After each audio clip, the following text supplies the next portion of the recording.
और इसी बीच बड़ी जानकारी रायपुर से बेटे चैतन्य बघेल से मिले भूपेश बघेल। ईडी ऑफिस जाकर की बेटे चैतन्य से मुलाकात। चैतन्य बघेल की पत्नी और बहन भी रही मौजूद। तो ईडी की 5 दिन की रिमांड पर है चैतन्य बघेल। शराब घोटाला मामले में ईडी ने रिमांड पर लिया है चैतन्य बघेल को। 22 जुलाई को कोर्ट में पेश करेगी ईडी। बड़ी जानकारी रायपुर से दे रहे हैं, जहां बेटे चैतन्य बघेल से मिले भूपेश बघेल। एक तरफ भूपेश बघेल यहां पर मुलाकात करते हुए नजर आए अपने परिवारों के साथ, तो वहीं दूसरी ओर तमाम कांग्रेस के कार्यकर्ता नाराजगी व्यक्त करते हुए दिखाई दिए। ज्यादा जानकारी के साथ हमारे सहयोगी जुल्फिकार अली जुड़ चुके हैं। सीधा रुख करेंगे हमारे सहयोगी की ओर। जुल्फिकार, तस्वीरें लगातार हम दिखा रहे हैं, 2 अलग अलग तस्वीरें आई। भूपेश बघेल मिलने पहुंचे अपने परिवार के साथ, तो तमाम कार्यकर्ता प्रदर्शन भी कर रहे हैं। बिल्कुल, कांग्रेस के कार्यकर्ता प्रदर्शन भी कर रहे हैं। मैं अपने पीछे की तस्वीर दिखा देता हूं, जहां पे भूपेश बघेल पहुंचे हुए हैं और अब हलचल तेज इस बात को लेकर है कि भूपेश बघेल यहां से बाहर निकलने वाले हैं। आप देख सकते हैं कि तमाम जो मीडिया कर्मी हैं वो यहाँ पे बाहर इंतजार कर रहे हैं। वो सुरक्षा बल जो है तैनात हैं और ये नेताजी सुभाष स्टेडियम है जहाँ पर ईडी का ये कार्यालय है। तो यहाँ सुरक्षा के पुख्ता इंतजाम किए गए हैं। दूसरी तरफ आप देखें तो यहाँ पे बैरिकेटिंग कर दी गई है, जो तस्वीरों में दिख रहा होगा कि बैरिकेटिंग इसलिए की गई है कि कोई और दूसरे व्यक्ति ना आए।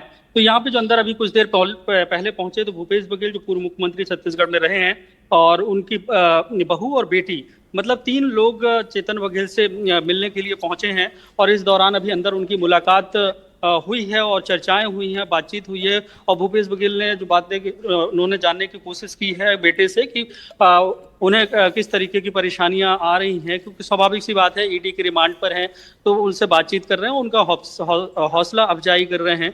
और दूसरी तरफ अगर देखें तो कांग्रेस के तमाम जो कार्यकर्ता हैं वो भूपेश बघेल के साथ खड़े हुए नजर आ रहे हैं। और यहाँ पे इस मेरे पीछे, मतलब यहाँ से करीब 150 मीटर की दूरी पर जो तमाम कांग्रेस के कार्यकर्ता हैं वो यहाँ पे इकट्ठे हुए हैं। और पीछे से जो बैकग्राउंड से जो आवाज आ रही है वहाँ पे नारेबाजी चल रही है, लेकिन यहाँ ईडी के दफ्तर तक उन्हें आने की इजाजत नहीं है। इसलिए राजीव गांधी चौक पर तमाम कांग्रेस के कार्यकर्ता वहाँ पे नारेबाजी कर रहे हैं समर्थन में। और 22 तारीख को ऐलान कांग्रेस ने किया है। पूरी कांग्रेस ये कोशिश कर रही है, बताने की कोशिश कर रही है कि भूपेश बघेल के मामले में पूरी कांग्रेस एकजुट है। चेतन बघेल की जो गिरफ्तारी हुई है वो गलत गिरफ्तारी हुई है, ये कांग्रेस बताने की कोशिश कर रही है। हालांकि ईडी अपना काम कर रही है और ईडी के पास जो साक्ष्य हैं और ईडी का जो दावा है कि पूरे इस 32 करोड़ के शराब घोटाले मामले में 1000 करोड़ रुपए की जो हेरा फेरी हुई है, यहाँ से वहां जो चैनलाइज हुआ है पैसा, उसमें एक अहम भूमिका चेतन बघेल की रही है। तो अक्सर ये देखा जाता है कि जब भी सत्ता में कोई व्यक्ति होता है तो उनके परिवार की भी कई भूमिकाएं सामने आती है। और ऐसा ही यहाँ पर देखने को मिल रहा है। जिस तरीके से भूपेश बघेल सरकार में जो घोटाले हुए, शराब घोटाला हुआ, उसमें अभी कई सारे लोग अंदर हैं, जिसमें अनवर ढेबर पूर्व रायपुर के महापौर, उनके भाई जेल में हैं।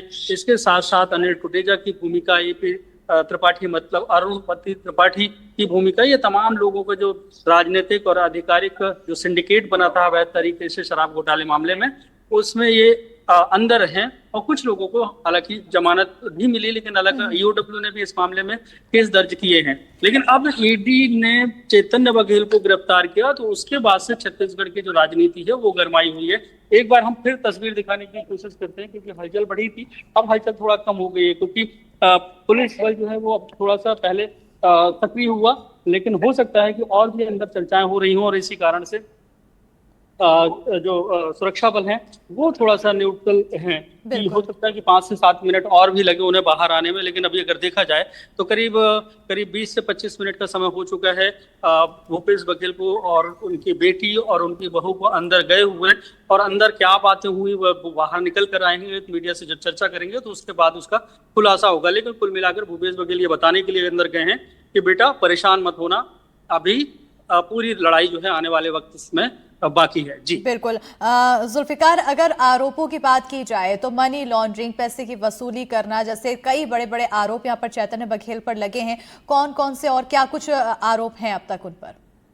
बड़े आरोप ये है कि छत्तीसगढ़ का कथित 3200 करोड़ रुपए का शराब घोटाला, पहले इसमें ईडी ने 2161 करोड़ रुपए का घोटाला बताया था। लेकिन छत्तीसगढ़ में जब ईओडब्ल्यू ने इसकी जांच शुरू की, उसने अपनी एक चार्जशीट पेश की, उस चार्जशीट में 3200 करोड़ रुपए घोटाले को बताया। अब इस घोटाले में अगर देखा जाए तो एक बहुत बड़ी रकम होती है 3200 करोड़ रुपया।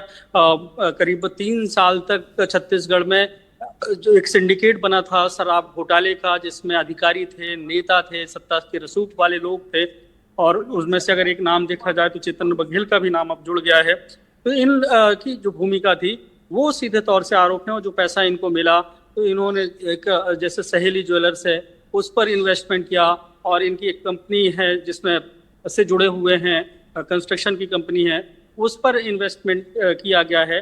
तो ये बातें आई हैं, और ईडी ने जो दावा किया कि 13 करोड़ रुपए का जो भ्रष्टाचार का पैसा है वो चैतन्य बघेल के पास पहुंचा, और उसके ईडी के पास पुख्ता सबूत हैं। और ईडी ने जो सीधे तौर से जो चार्ज लगाए हैं कोर्ट में जब पेश किया गया तो उसमें ये कहा कि जो लक्ष्मीकांत बंसल, जिसे पप्पू बंसल भी कहते हैं, उनके कहने के अनुसार, उनके बयान के आधार पर 1000 करोड़ रुपए का जो इन 3200 करोड़ रुपए में, तो कुल मिलाकर कई बड़े आरोप हैं यहाँ पर। फिलहाल अब भूपेश बघेल पहुंचे हैं, मुलाकात हो रही है। अपडेट लगातार जुल्फिकार आपसे लेते रहेंगे इस पूरे मामले में कि आखिर आगे क्या नए नए अपडेट आ रहे हैं। फिलहाल कांग्रेस की तरफ से लगातार विरोध देखने को मिल रहा है साथ ही साथ, और यहाँ पर मुलाकात का भी सिलसिला बाकी है। बहुत शुक्रिया जुल्फिकार।